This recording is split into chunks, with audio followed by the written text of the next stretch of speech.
Welcome to the DaVinci Resolve for Creator series.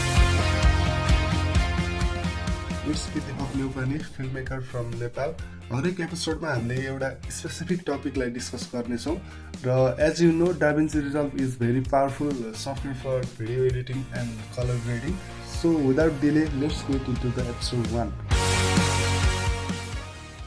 यो एपिसोडमा हामीले चाहिँ DaVinci Resolve कसरी डाउनलोड गर्ने र DaVinci Resolve कसरी इन्स्टल गर्ने र यसमा प्रोजेक्टहरू कसरी बनाउने भन्ने कुरालाई डिस्कस गर्नेछौँ।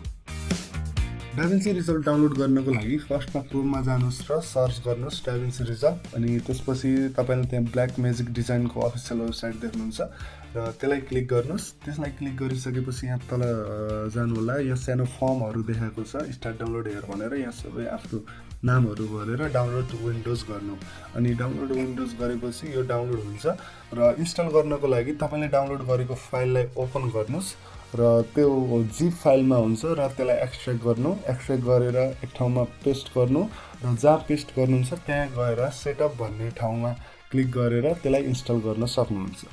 र यो सँगै हामीले DaVinci Resolve डाउनलोड र इन्स्टल गर्न निस्क्यौँ।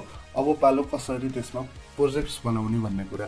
फर्स्टमा प्रोजेक्ट्स बनाउनको लागि DaVinci Resolve इन्स्टल गरेपछि त्यसलाई ओपन गर्नुहोस् र ओपन गरिसकेपछि यहाँ तपाईले खोलेपछि देख्न सक्नुहुन्छ यहाँ न्यू प्रोजेक्ट भनेर हुन्छ, ओपन भनेर हुन्छ। अब मेरो चाहिँ यहाँ मैले धेरै नै अब एडिट गरेको थिएँ, यहाँ धेरै नै प्रोजेक्टहरू छ र तपाईले अहिले चाहिँ फर्स्टको लागि फर्स्टमा न्यू प्रोजेक्ट्समा जानु।